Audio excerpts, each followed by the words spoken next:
Assalamualaikum warahmatullahi wabarakatuh. Perkenalkan, nama saya Nur Fadila dengan NIM 20401222088. Di sini saya akan menjelaskan beberapa materi yang telah saya pelajari sebelumnya. Baik, langsung saja kita masuk materi yang pertama yang saya akan jelaskan, yaitu tentang Islam masuk di Nusantara. Ada beberapa teori yang saya akan jelaskan. Yang pertama itu proses masuknya Islam ke Nusantara. Teori sejarah masuknya Islam ke Indonesia. Masuknya agama Islam di Indonesia memiliki banyak teori, karena tidak ada yang tahu pasti kapan agama Islam mulai masuk ke Nusantara. Untuk itu berikut saya akan berikan beberapa penjelasan teori masuknya agama Islam ke Nusantara. Yaitu pertama, teori India atau Gujarat. Yang kedua, teori Arab atau Mekah. Yang ketiga, teori Persia atau Iran. Dan yang terakhir itu teori Cina. Baik, kita masuk ke demografi. Demografi persebaran umat Islam di Indonesia banyak berada di wilayah Indonesia bagian barat, terutama di wilayah Jawa dan Sumatera. Arsitektur, pengaruh arsitektur Islam sangat banyak di Indonesia, bahkan hampir sebagian besar bangunan yang ada di Indonesia mendapat pengaruh arsitektur dari Islam. Politik, sebagai negara dengan mayoritas penduduk umat Muslim, maka keadaan politik di Indonesia tak lepas dari pengaruh Islam. Oke, lanjut. Poin yang kedua itu proses perkembangannya Islam di Nusantara.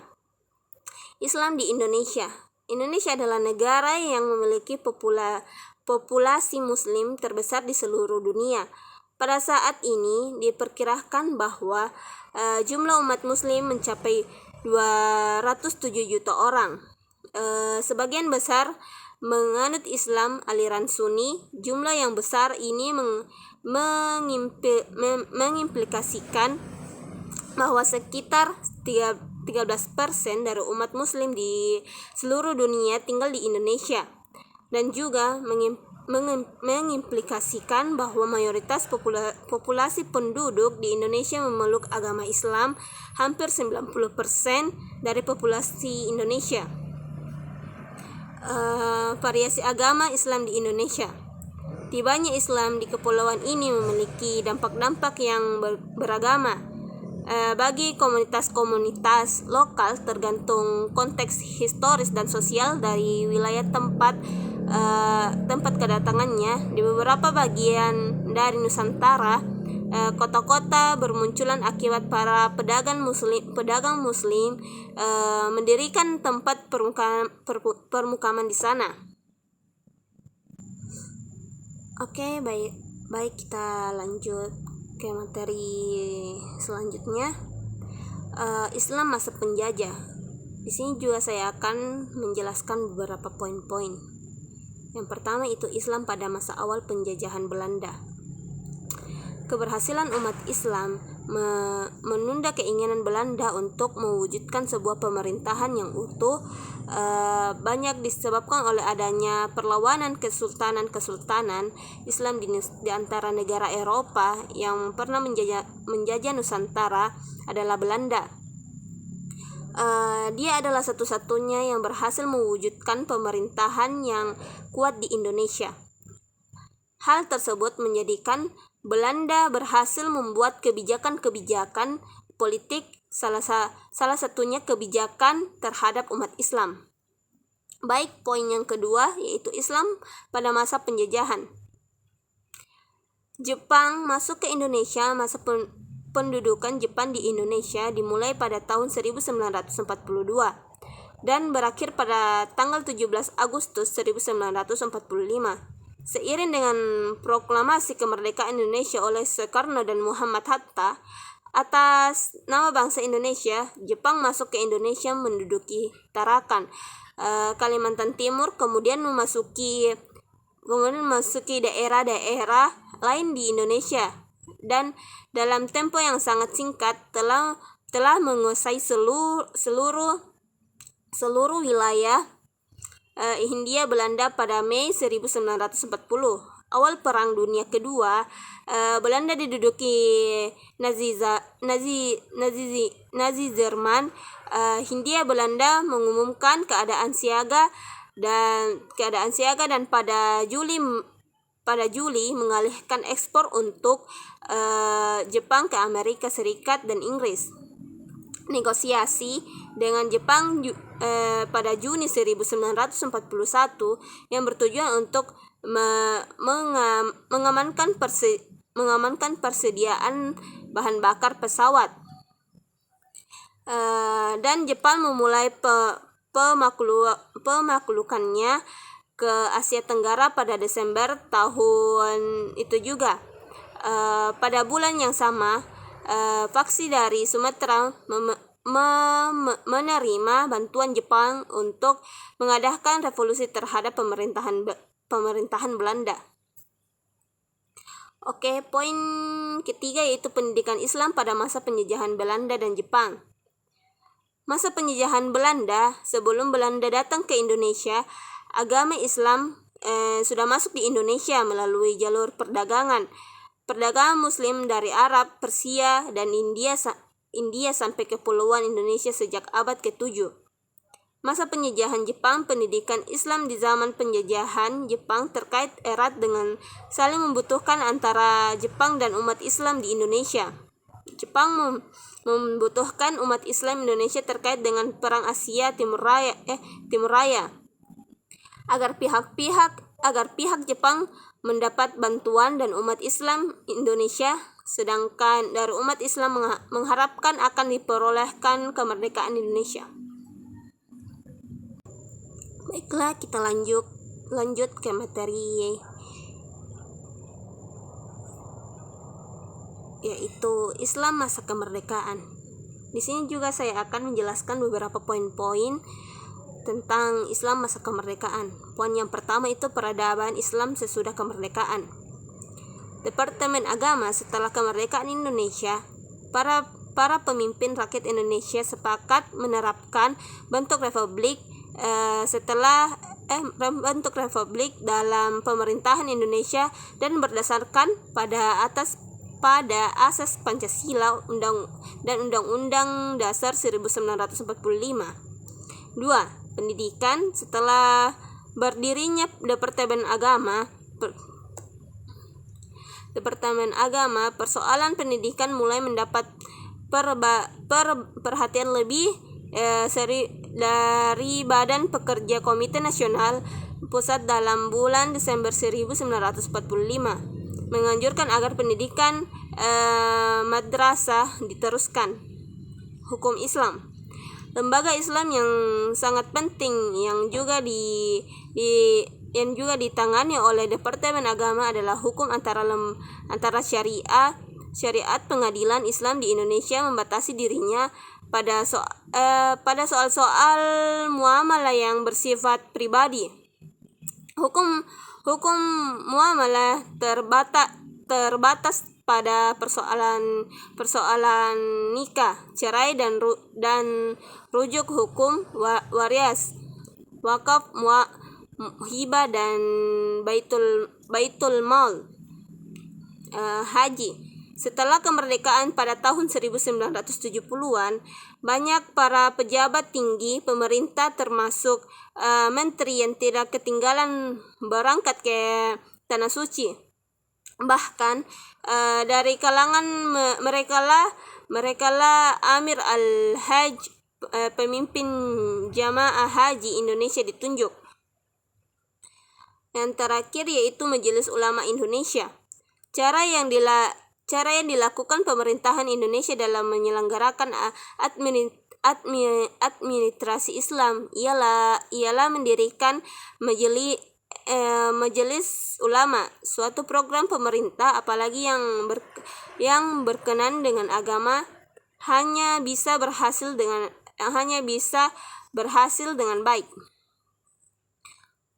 Poin yang kedua yaitu tentang politik dalam Islam di Indonesia.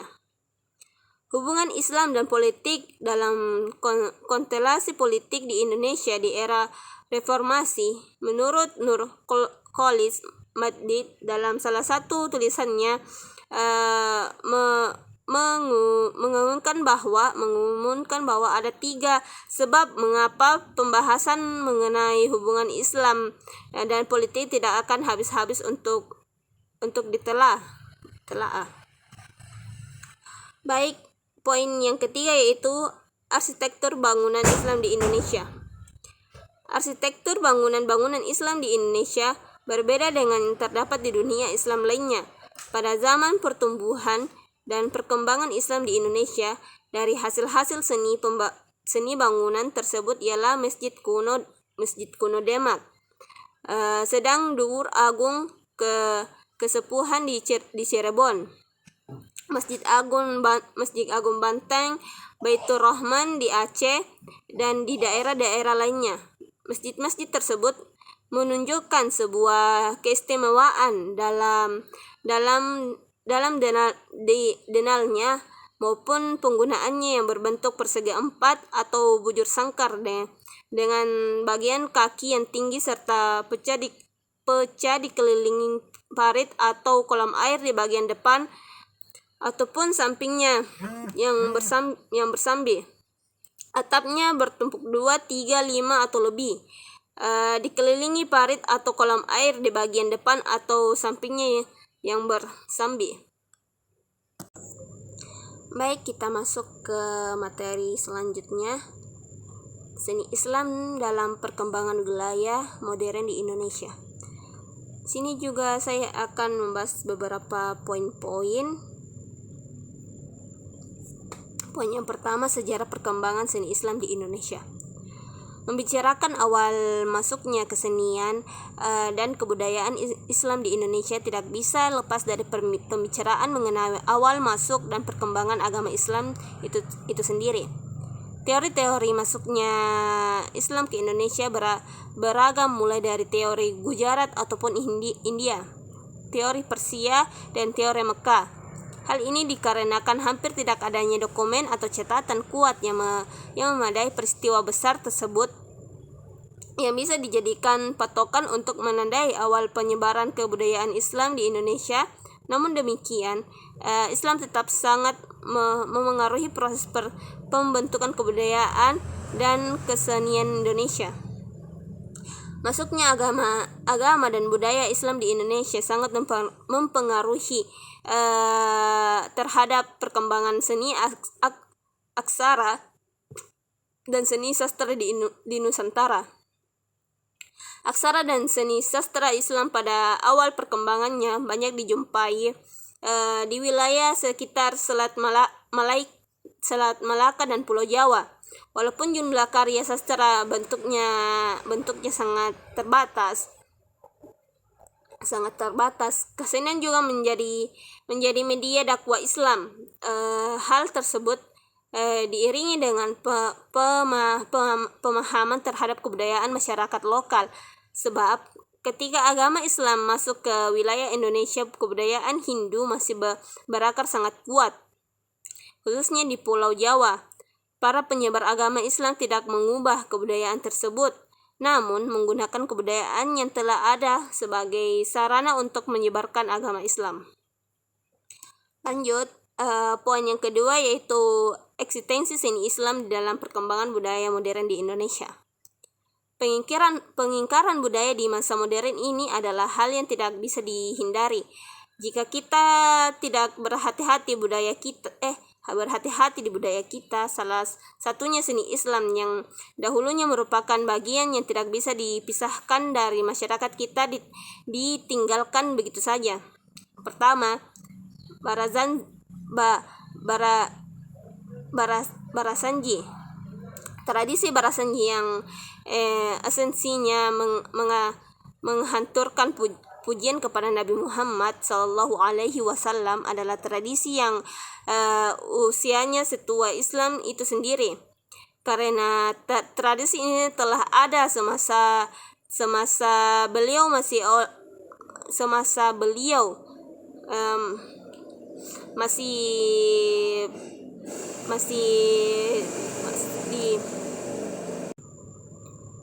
Baik, masih penyair resmi Rasulullah Shallallahu Alaihi Wasallam, yaitu Hasan ibnu Hasan ibnu Sabit, Abdullah ibnu Rawhab, dan Ka'bah ibnu Malik. Kedua yaitu kasida. Kasida adalah seni suara yang bernafaskan Islam, di mana lagu-lagu banyak mengandung unsur-unsur dakwah Islamiyah dan nasihat-nasihat baik sesuai ajaran Islam. Dan yang ketiga, kaligrafi.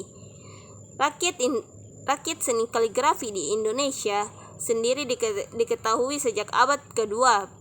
Berita tertua menggambarkan telah terbentuk sebuah komunitas muslim dengan bertepatan di Gresik, Jawa Timur. Dan yang keempat yaitu batik bercorak Islam. Batik awalnya bermula dari zaman kekuasaan Majapahit, seperti yang telah dijelaskan sebelumnya. Kain batik masih dominan hanya dikenakan dalam lingkungan kerajaan. Batik menjadi pakaian kelompok elit.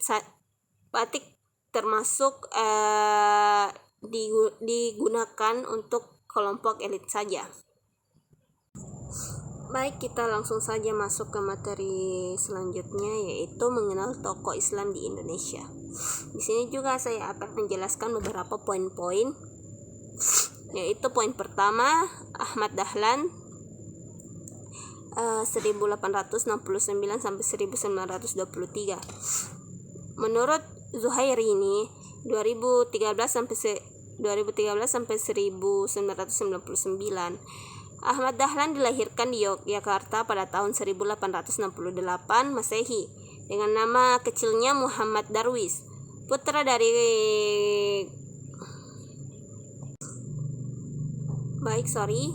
dari Abu Bakar bin Hayy Sulaiman, khatib di Masjid Besar Jami Kesultanan Yogyakarta. Ibunya adalah Putri Haji Ibrahim, seorang penghulu. Setelah beliau menamatkan pendidikan dasarnya di suatu madrasah dalam bidang nahwu, fikih dan tafsir di Yogyakarta, beliau pergi ke Mekah pada tahun 1890 dan beliau menuntut Islam di sana selama 1 tahun. Baik, lanjut. Hashim Asy'ari 1871 sampai 1947. Menurut Zuhairi 2013 sampai 2002 dan 2013 dan 2002. Hashim Asy'ari dilahirkan pada tanggal 14 Februari tahun 1981 Masehi di Jombang, Jawa Timur. Mula-mula ia belajar agama Islam pada ayahnya sendiri. Kemudian ia belajar ke pondok pesantren di Purbalingga, kemudian pindah ke Pelagitan, Semarang, Madura, dan lain-lain. Baik, kita lanjut. Abdul Halim 1887 sampai 1962. Abdul Halim lahir di Belerang, Majalengka pada tahun 1887 Masehi. Dia adalah pelopor gerakan pembaharuan di daerah Majalengka, Jawa Barat, yang kemudian berkembang menjadi penyerikatan ulama. Dimulai pada tahun 1911 yang kemudian berubah menjadi Persatuan Umat Islam pada tanggal 5 April 1952 Masehi, 9 Rajab 1371. Kemudian orang tuanya berasal dari keluarga yang taat beragama. Ayahnya adalah seorang penghulu di Jatiwangi, sedangkan keluarganya tetap mempunyai hubungan yang erat secara keluarga dengan orang-orang dari kalangan pemerintah. Baik, Hamka. Riwayat hidup Haji Abdul Malik Karyum Amarullah atau lebih dikenal dengan julukan Hamka. Lahir di desa Kampung Mole,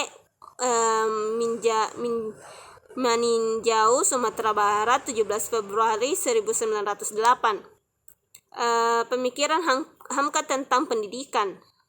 Pentingnya manusia mencari ilmu pengetahuan menurut Hamka, sebagaimana yang dikutip oleh Syamsul 2011 dan sampai 2029, menyatakan bahwa bukan hanya untuk membantu manusia memperoleh penghidupan yang layak, melainkan lebih dari itu. Baik, poin yang ketiga yaitu Bainuni Imran. Riwayat hidup: ia lahir di Sembas, Kalimantan Barat pada 25 Zulhijjah 1302 Hijriah, 16 Oktober 1885 Masehi. Pada usia 6-7 tahun, ia mulai belajar di lembaga pendidikan formal dan belajar agama secara informal. Pemikiran pendidikan Islam Baisuni Imran dari karya-karya yang ditulis olehnya, seperti terjemahan Darus al-Taqriq al-Syariah, Bidayat al-Tauhid fi Ilm al-Tauhid, Risalah Cahaya Sulul, Tazkir, dan 13 sebagainya. Hampir seluruh kandungannya berkenaan dengan upaya memperbaiki dan meningkatkan kualitas pelaksanaan ajaran agama Islam di Sambas. Baik, poin yang keempat yaitu Hasna Langgulung. Riwayat hidup: ia lahir di Rapang, Ujung Pandang, Sulawesi Selatan. Ujung Pandang. Pada 16 Oktober 1934 dan wafat pada 2 Agustus 2008 di Kuala Lumpur, Malaysia. Riwayat pendidikannya dimulai dari pendidikan di SD Rapang, Ujung Pandang. Syamsul 2011 halaman 2701. Pemikirannya tentang pendidikan menurut Hasan Langgulung sebenarnya dapat ditinjau dari dua pendidikan menurut Hasan Langgulung. Pertama, dari sudut pandang masyarakat. Pendidikan berarti pewarisan kebudayaan dari generasi tua ke generasi muda agar hidup masyarakat tetap berlanjut. Baik, lanjut. Asyumardi Azra. Riwayat hidup: ia lahir di Lubuk Alung, Sumatera Barat pada 4 Maret 1955 dan dibesarkan dalam lingkungan keluarga yang agamis. Ia mulai pendidikan formalnya pada umur 9 tahun di SD di sekitar rumahnya, lalu meneruskan pendidikannya ke pendidikan guru agama di negeri di Padang. Pemikirannya tentang pendidikan menurut Asyumardi Azra, pendidikan lebih dari sekedar pengajaran. Baik, itulah materi yang saya bawakan, kurang dan lebihnya mohon dimaafkan. Wabillahi taufiq wal hidayah. Wassalamualaikum warahmatullahi wabarakatuh.